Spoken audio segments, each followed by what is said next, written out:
Hola a todos y bienvenidos un día más al podcast sobre Derecho Marítimo. Hoy tenemos con nosotros y vamos a hablar con ella a Cristina Portuondo. Cristina es responsable de siniestros marítimos en RSA España, que es una de las principales compañías aseguradoras en nuestro país, que además tiene una gran presencia en el ámbito del seguro marítimo, que es en parte de lo que vamos a hablar hoy, seguros de cascos, mercancías como otras responsabilidades marítimas. Así que doy la bienvenida a Cristina. Cristina, muchísimas gracias por estar con nosotros. Hola Juan Pablo, pues nada, muchísimas gracias a ti por la invitación. Me encanta volver otra vez por aquí a tu podcast, que es fantástico.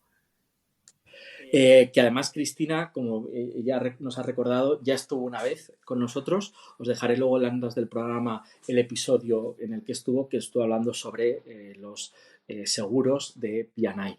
Con Cristina hoy vamos a hablar de una institución que hasta ahora no hemos comentado en el podcast, y que es una institución muy antigua en el ámbito del derecho marítimo, como es la avería gruesa. Y lo vamos a hacer con una pequeña explicación, una breve explicación que ella nos dará al comienzo de qué es esto de la avería gruesa, pero luego también vamos a tratar algunos de los casos mediáticos y de algunas de las sentencias más importantes que en los últimos años se han dictado sobre este tema. Para acabar o concluir, y le preguntaré sobre ello, bueno, ¿qué incidencia va a tener la avería gruesa en el caso del portacontenedores que todos hemos conocido en Baltimore, el portacontenedores Dali? Así que, Cristina, quería comenzar con lo que ya he anticipado. Y la primera pregunta es, por si alguien no recuerda o no sabe muy bien qué es esto de la avería gruesa, haznos una brevísima introducción al tema, por favor. Sí, claro, Juan Pablo, pues mira, se podría decir como primera idea que la avería gruesa es un sistema propio de la práctica marítima que sirve para compartir ciertos tipos de pérdidas y gastos entre los intereses del buque y los intereses de la mercancía cuando ocurre un accidente durante el viaje. Pues, como sabes, durante el transporte marítimo se producen situaciones, pues un embarrancamiento, avería de la maquinaria del buque o, por ejemplo, un temporal que puede provocar un corrimiento de carga. Y estas situaciones ponen en riesgo tanto al buque como a sus mercancías. Y es en estas circunstancias cuando el capitán puede adoptar una serie de decisiones que salvaguardan los intereses a bordo que afectan tanto a la mercancía como al buque. Por ejemplo, solicitar un remolque o recurrir a un puerto de refugio o incluso arrojar mercancía por la borda. ¿Quién debe asumir esos gastos o sacrificios? Según la institución de la avería gruesa, deberán asumirlos entre todas las partes de la aventura marítima en proporción a su valor. Y por todas las partes entendemos el buque, la carga, el flete, el combustible. Las normas que regulan esta institución de avería gruesa se contienen en las reglas de York y Amberes, pero no es un convenio internacional, ojo, ¿no? Solamente tienen efecto si se incorporan en los contratos de transporte.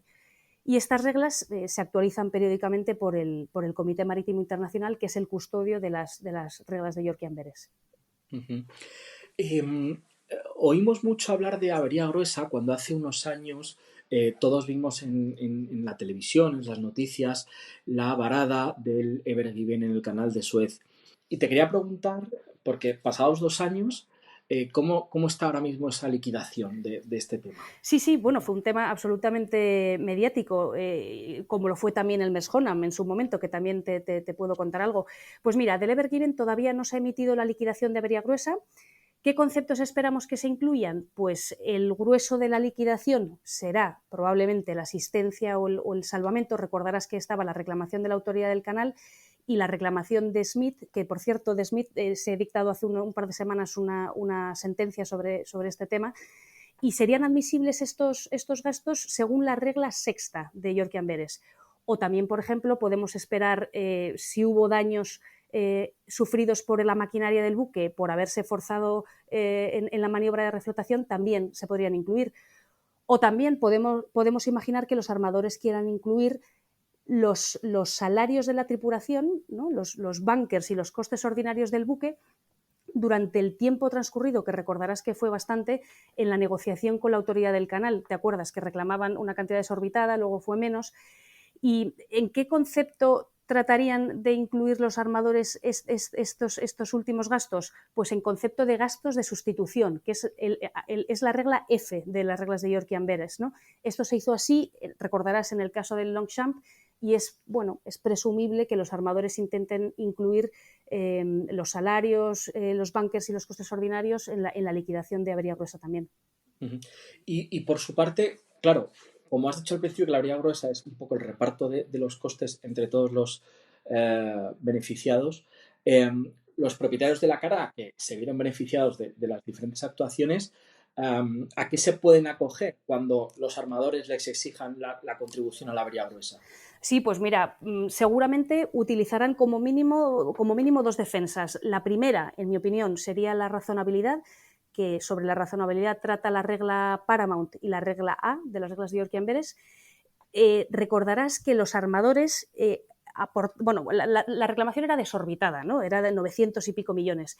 En una de las alegaciones que hicieron, los armadores aportaron a la autoridad del canal un dictamen de un antiguo árbitro del Lloyd's Salvage Branch, donde indicaban, su propio dictamen decía que una remuneración razonable por los servicios prestados por la autoridad estaría en el entorno de los 25 millones de dólares o algo así. ¿Tú crees que fue una medida razonable entonces por parte de los armadores pagar luego 200 millones en concepto de asistencia a la autoridad del canal? Pues hombre, muy probablemente los cargadores dirán que eso no fue razonable, ¿no?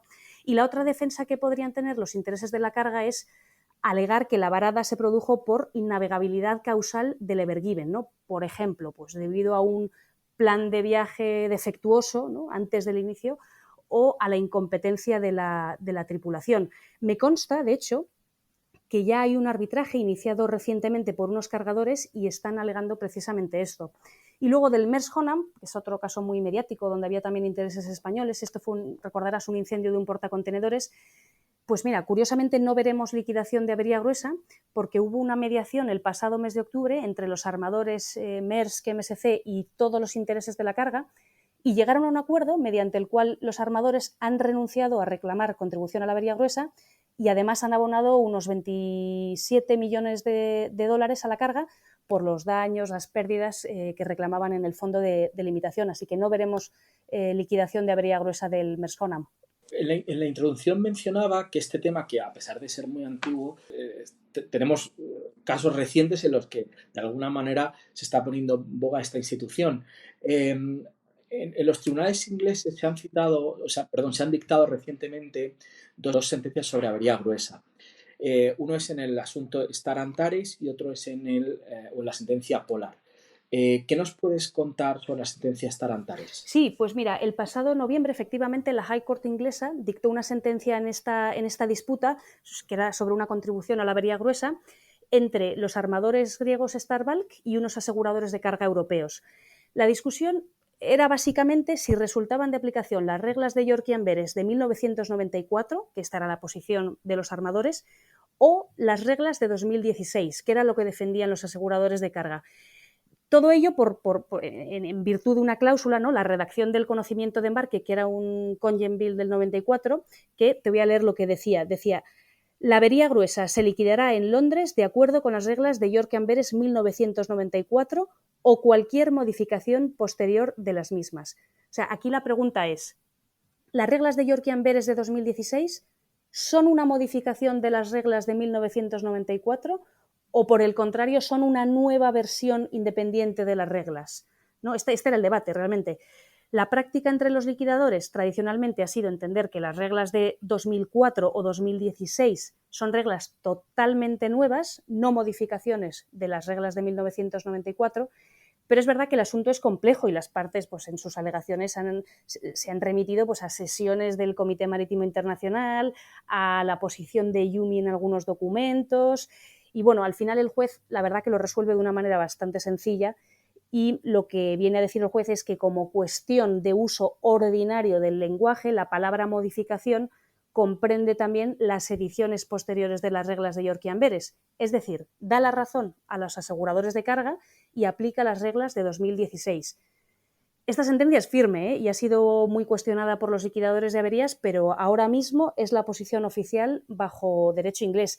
Y esta decisión Ojo, porque tiene repercusiones prácticas importantes que nos pueden afectar pues, por ejemplo, a los que tenemos averías gruesas ahora mismo en curso, si la cláusula aplicable se expresa en términos similares. O sea, por ejemplo, una repercusión muy clara es si resulta que ahora se aplican las reglas de 2016, pues las reclamaciones de los armadores podrían estar prescritas, ¿no? Porque hay un plazo de reclamación de 1 año desde la emisión de la liquidación para reclamar en las reglas de 2016. O sea que esta sentencia tiene repercusiones importantes también en la práctica y también a intereses españoles. Otra pregunta. Te decía también de la sentencia Polar, que se ha dictado recientemente por el Tribunal Supremo inglés, que también trata sobre la avería gruesa. ¿Qué aspectos destacarías de esta sentencia? Sí, pues esta sentencia trata sobre la avería gruesa, pero es importante también en otro contexto, ¿no? Cuando habla de la incorporación de la póliza de fletamento de los conocimientos de embarque. O sea, es una sentencia importante en un contexto mucho más amplio que el de la avería gruesa. Básicamente, los hechos son que el buque Polar fue fletado en 2010 para transportar fuel oil desde San Petersburgo a Singapur vía Canal de Suez, y en la póliza de fletamento se incluía una cláusula que se llama Golfo de Adén y también, bueno, 2 cláusulas específicas de riesgos de guerras. Antes de que el buque entrara en el Golfo de Adén, el armador contrató un seguro de secuestro y rescate, que se llama Kidnap and Ransom, para el viaje hasta un límite de $5 millones. Y ojo, porque la prima la pagó el fletador, ¿vale? Pues el Polar fue secuestrado por piratas somalíes y después de 10 meses de retención y el pago de un rescate de casi $8 millones, el buque finalmente fue liberado, la mercancía entregada al destino, ¿no? Y los armadores declararon avería gruesa y cuando se emitió la liquidación solicitaron una contribución de 5 millones a los intereses de la carga.